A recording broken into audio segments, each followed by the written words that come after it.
ನೋಡಿ ಫ್ರೆಂಡ್ಸ್, ಬೆಳಗಿನ ನಾಷ್ಟ ರೆಡಿಯಾಗಿದೆ. ಇಲ್ಲಿ ನಾನು ಗಿರ್ಮಿಟ್ ಮಾಡ್ಕೊಂಡಿದ್ದೀನಿ, ಅಥವಾ ಮಂಡಕ್ಕಿ ಅಂತ ಹೇಳ್ಬೋದು. ನಾವು ನಮ್ಮ ಕಡೆ ಇದನ್ನು ಮಂಡಕ್ಕಿ ಅಂತ ಹೇಳ್ತೀವಿ. ಸೊ ಬೆಳಗಿನ ತಿಂಡಿಗೆ ಮಂಡಕ್ಕಿ ಮತ್ತು ಅದ್ರ ಜೊತೆಗೆ ಬಿಸಿ ಬಿಸಿ ಚಹಾ ಇದ್ದರೆ ಒಳ್ಳೆ ಕಾಂಬಿನೇಷನ್ನು. ಇವತ್ತು ಇನ್ನು ಬ್ರೇಕ್ಫಾಸ್ಟ್ ನಾನು ಯಾವ ರೀತಿ ಮಾಡಿದೆ ಅಂತ ನಿಮಗೆ ತೋರಿಸ್ಕೊಡ್ತಾ ಇದ್ದೀನಿ. ಬನ್ನಿ ಯಾವ ರೀತಿ ಮಾಡೋದಂತ ನೋಡೋಣ. ನಮಸ್ಕಾರ friends, welcome back to my channel. ಬೆಳಗ್ಗಿಂದ ಏನೇನು ಮಾಡಿದೆ ಅಂತ ನೋಡಿ. ಇಲ್ಲಿ ಚಪಾತಿ ಮಾಡಿದ್ದೀನಿ. ಇವಾಗ ಟೈಮ್ 10 ಗಂಟೆ ಆಗಿದೆ. ಏನಾದರೂ ಬ್ರೇಕ್ಫಾಸ್ಟ್ ಮಾಡೋಣ ಅಂತ ಯೋಚನೆ ಮಾಡ್ತಾಯಿದ್ದೀನಿ. ಏನಾದರೂ ಬ್ರೇಕ್ಫಾಸ್ಟ್ ಮಾಡೋಣ ಅಂದರೆ ಸೊ ಚಪಾತಿ ರೆಡಿ ಇದೆ. ಚಪಾತಿ ಬೇಡ. ಇವತ್ತು ನಾನು ನಿಮಗೆ ಗಿರ್ಮಿಟ್ ಮಾಡೋದನ್ನು ತೋರಿಸ್ಕೊಡ್ತಾ ಇದ್ದೀನಿ. ಗಿರ್ಮಿಟ್ ಯಾವ ರೀತಿ ಮಾಡೋದಂತ ನೋಡೋಣ. ಸೊ ಗಿರ್ಮಿಟ್ ಮಾಡೋದಕ್ಕೆ ಮೊದಲು ಸ್ವಲ್ಪ ತಯಾರಿ ಮಾಡ್ಕೋತೀನಿ. ಸೊ ಗಿರ್ಮಿಟ್ ಮಾಡ್ಕೊಳ್ಳೋದಕ್ಕೆ ಇವಾಗ ನಾವು ಈರುಳ್ಳಿ ಹೆಚ್ಕೊಳ್ಳೋಣ. ಸೊ ಇಲ್ಲಿ ನಾನು ಮೆಣಸಿನ್ಕಾಯಿ ತೊಗೊಂಡಿದ್ದೀನಿ, ಸ್ವಲ್ಪ ಕರಿಬೇವು, ಹಾಗೆ ಈಗ ಈರುಳ್ಳಿನ ಹೆಚ್ಕೊತಾ ಇದ್ದೀನಿ. ಸೊ ಗಿರ್ಮಿಟ್ಟಿಗೆ ಮೇನ್ ಇದೇ ಬೇಕು, ಈರುಳ್ಳಿ, ಹಸಿಮೆಣಸಿನ್ಕಾಯಿ. ಟೊಮೆಟೊ ಹಾಕ್ತಾರೆ, ಬಟ್ ನಾನು ಟೊಮೆಟೊ ಹಾಕ್ತಾ ಇಲ್ಲ, ಸಿಂಪಲ್ಲಾಗಿ ಮಾಡ್ತಾಯಿದ್ದೀನಿ. ಟೊಮೆಟೊ ಹಾಕಿದರೆ ಮಂಡಕ್ಕಿ ಎಲ್ಲ ಮೆತ್ತಗಾಗಿಬಿಡುತ್ತೆ. ಸೊ ಅದಕ್ಕೆ ನಾನು ಇಲ್ಲಿ ಟೊಮೆಟೊ ಬಳಸ್ತಾ ಇಲ್ಲ. ಸೊ ಒಂದು ಈರುಳ್ಳಿನ ಹೀಗೆ ರಫ್ಲಿ ಕಟ್ ಮಾಡ್ಕೊಳ್ಳಿ.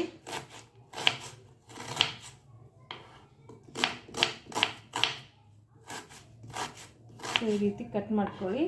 ಖಾರಕ್ಕೆ ನಾನಿಲ್ಲಿ 3 ಹಸಿಮೆಣಸಿನ್ಕಾಯಿ ತೊಗೊತಾ ಇದ್ದೀನಿ. ನಿಮಗೆ ಖಾರ ಕಡಿಮೆ ಬೇಕಂದರೆ ಕಡಿಮೆ ಯೂಸ್ ಮಾಡಿ, ಜಾಸ್ತಿ ಬೇಕಂದರೆ ಜಾಸ್ತಿ ಹಾಕ್ಕೊಳ್ಳಿ. ಸೊ ಎಷ್ಟು ಖಾರ ಇರುತ್ತೋ ಅಷ್ಟು ಚೆನ್ನಾಗಿರುತ್ತೆ. ನನಗೆ ಖಾರ ತುಂಬ ಇಷ್ಟ ಆಗುತ್ತೆ. ಇವಾಗ ಕಟ್ ಮಾಡ್ಕೊಂಡಿದ್ದೀನಿ. ಬನ್ನಿ ಗಿರ್ಮಿಟ್ ಯಾವ ರೀತಿ ಮಾಡೋದಂತ ತೋರಿಸ್ತೀನಿ. ಸೊ ಕೆಲಸ ಮಾಡಿಕೊಂಡು ಇಟ್ಕೊಳ್ಳೋಣ. ಪಾತ್ರೆ ಎಲ್ಲ ತೊಳೆದಿದ್ದೀನಿ, ಆದರೆ ಇನ್ನೂ ಜೋಡಿಸ್ಕೊಂಡಿಲ್ಲ. ಸೊ ಎಲ್ಲ ಪಾತ್ರೆ ಎಲ್ಲ ಕಡಾಯಿ ಸ್ವಲ್ಪ ಬಿಸಿ ಆದಮೇಲೆ ಎಣ್ಣೆ ಹಾಕ್ಕೊಳ್ಳೋಣ. ಇದು ಎಣ್ಣೆ ಯಾವುದು ಅಂದರೆ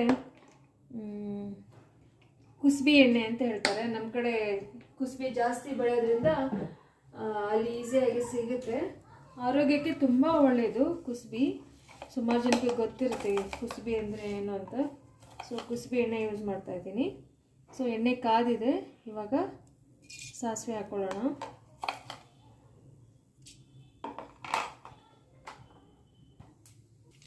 ನೋಡಿ ಸಾಸಿವೆ ಎಲ್ಲ ಸಿಡಿತಾ ಇದೆ, ಚಟಪಟ ಅಂತ ಸೌಂಡ್ ಬರ್ತದೆ ಅಲ್ವಾ. ಸೊ ಇವಾಗ ನಾವು ಸಾಸಿವೆ ಎಲ್ಲ ಸಿಡಿದಾದ್ಮೇಲೆ ಶೇಂಗಾ ಬೀಜನ ಹಾಕೊಳ್ಳೋಣ.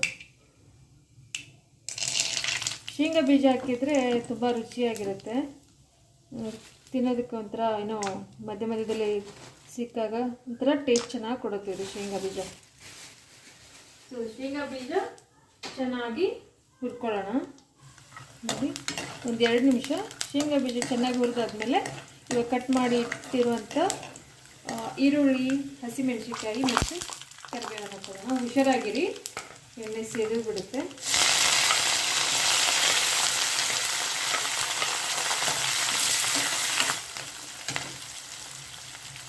ಸೊ ಇವಾಗ ಈರುಳ್ಳಿ ಸ್ವಲ್ಪ ಈ ರೀತಿ ಕೆಂಪಗಾಗುವವರೆಗಷ್ಟೇ ಹುರಿಬೇಕು, ಜಾಸ್ತಿ ಫ್ರೈ ಮಾಡ್ಕೋಬಾರ್ದು, ಚೆನ್ನಾಗಿರೋದಿಲ್ಲ. ಸೊ ಈ ರೀತಿ ಆದಮೇಲೆ ಇವಾಗ ಅರಿಶಿನ ಪುಡಿನ ಸೇರಿಸ್ಕೊಳ್ಳೋಣ. ಸ್ವಲ್ಪ ಅರಿಶಿನ ಪುಡಿ. ಸೊ ಸ್ವಲ್ಪ ಅರಿಶಿನ ಪುಡಿ ಸೇರಿಸಾದ್ಮೇಲೆ ಇವಾಗ ರುಚಿಗೆ ತಕ್ಕಷ್ಟು ಉಪ್ಪನ್ನು ಹಾಕ್ಕೊಳ್ಳೋಣ. ಸೊ ರುಚಿಗೆ ತಕ್ಕಷ್ಟು ಉಪ್ಪು. ಸೊ ಚೆನ್ನಾಗಿ ಮಿಕ್ಸ್ ಮಾಡ್ಕೊಳ್ಳಿ. ಸ್ವಲ್ಪ ಸಕ್ಕರೆ ಹಾಕ್ಕೊಳ್ಳೋಣ, ಅದೊಂಥರ ಡಿಫ್ರೆಂಟ್ ಟೇಸ್ಟ್ ಕೊಡುತ್ತೆ. ಇದು ಆಪ್ಷನಲ್ಲು, ನಿಮಗೆ ಇಷ್ಟ ಇದ್ದರೆ ಹಾಕ್ಬೋದು, ಇಲ್ಲ ಸಕ್ಕರೆ ತಿನ್ನೋಕ್ಕಾಗಲ್ಲ, ಶುಗರ್ ಇದೆ ಅನ್ನೋರು ಬಿಡ್ಬೋದು. ನಾನಿಲ್ಲಿ ಸ್ವಲ್ಪ ಶುಗರನ್ನು ಆ್ಯಡ್ ಮಾಡ್ತಾಯಿದ್ದೀನಿ.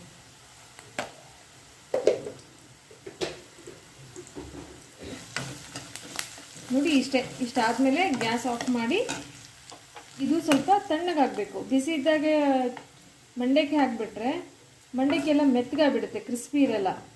ಸೊ ಅದೊಂದು ಟಿಪ್ಪು. ಇದು ಏನು ನೀವು ಒಗ್ಗರಣೆ ಮಾಡಿರ್ತೀರಲ್ವ, ಇದು ಸ್ವಲ್ಪ ಆರಬೇಕು ಚೆನ್ನಾಗಿ. ತಣ್ಣಗಿದ್ದಾಗ ಮಾತ್ರ ಮಂಡಕ್ಕಿ ಸೇರಿಸಿದ್ರೆ ಮಂಡಕ್ಕಿ ಜಾಸ್ತಿ ಹೊತ್ತು ಕ್ರಿಸ್ಪಿಯಾಗಿರುತ್ತೆ. ಇಲ್ಲ ಅಂದರೆ ಮೆತ್ತಗಾಗಿಬಿಡುತ್ತೆ, ತಿನ್ನೋದಕ್ಕೆ ಅಷ್ಟು ಮಜಾ ಬರೋಂಗಿಲ್ಲ. ಸೊ ಇವಾಗ ಚೆನ್ನಾಗಿ ಮಿಕ್ಸ್ ಮಾಡಿಕೊಂಡು ಇವಾಗ ಇದನ್ನು ಒಂದು ಕಡೆ ಎತ್ತಿಡೋಣ. ಸೊ ಇಲ್ಲೇ ಗ್ಯಾಸ್ ಮೇಲೆ ಇಟ್ಬಿಟ್ರೆ ಬಿಸಿ ಆರಲ್ಲ. ಸೊ ಇವಾಗ ನಾನು ಏನು ಮಾಡ್ತೀನಿ, ಸೊ ಇದನ್ನೆಲ್ಲ ತೆಗೆದುಬಿಟ್ಟು ಸೊ ಇದನ್ನು ಕೆಳಗಡೆ ಇಟ್ಬಿಡೋಣ. ನೋಡಿ ಇವಾಗ ಚುಮ್ಮರಿಗೆ ಮಾಡೋಂಥ ಒಗ್ಗರಣೆ ರೆಡಿಯಾಗಿದೆ.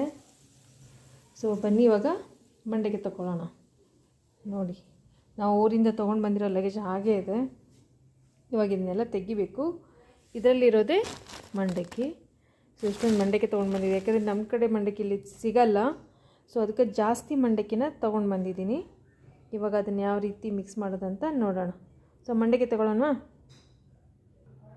ನೋಡಿ ಇದೆ ಮಂಡಕ್ಕಿ, ಚುಮ್ಮರಿ, ಈ ಕಡೆ ಪೂರಿ ಏನೇನೆಲ್ಲ ಹೇಳ್ತಾರೆ ಅದು ಗೊತ್ತಿಲ್ಲ, ನಮ್ಮ ಕಡೆ ಮಾತ್ರ ಮಂಡಕ್ಕಿ ಅಂತ ಹೇಳ್ತೀವಿ.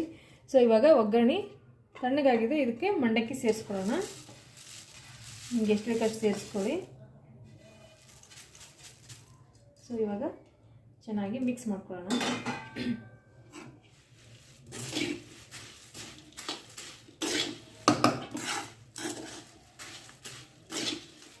ಇದಕ್ಕೆ ಮೇಲೆ ನೀವು ಹಸಿ ಈರುಳ್ಳಿ, ಟೊಮೆಟೊ ಮತ್ತು ಸ್ವಲ್ಪ ಕೊತ್ತಂಬರಿ ಕಟ್ ಮಾಡಿ ಹಾಕ್ಕೋಬೋದು.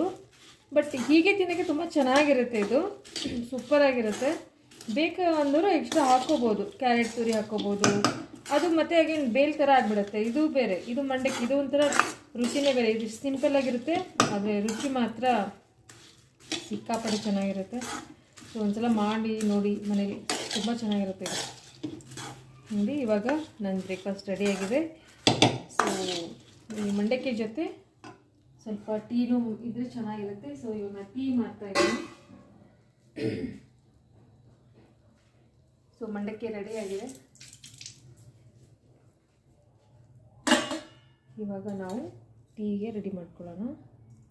ಸೊ ಮಂಡಕ್ಕಿ ಜೊತೆ ಒಂದು ಪ್ಲೇಟಲ್ಲಿ ಮಂಡಕ್ಕಿ ಜೊತೆಗೆ ಚಹಾ ಇದ್ಬಿಟ್ರೆ ಸೂಪರಾಗಿರುತ್ತೆ. ಸೊ ಇವಾಗ ಒಂದು ಕಪ್ಪು ಟೀ ಮಾಡ್ಕೊತಾ ಇದ್ದೀನಿ. ನೋಡಿ ಫ್ರೆಂಡ್ಸ್, ಇಲ್ಲಿ ಮಂಡಕ್ಕಿ ರೆಡಿಯಾಗಿದೆ, ಇಲ್ಲಿ ಟೀ ಮಾಡ್ಕೊತಾ ಇದ್ದೀನಿ.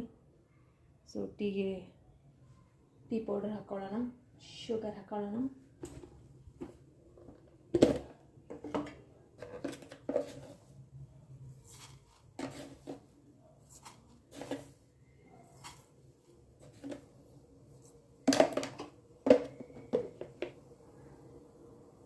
ಸೊ ಇಲ್ಲಿ ಟೀ ರೆಡಿಯಾಗಿದೆ, ಇಲ್ಲಿ ಮಂಡಕ್ಕಿನೂ ರೆಡಿಯಾಗಿದೆ.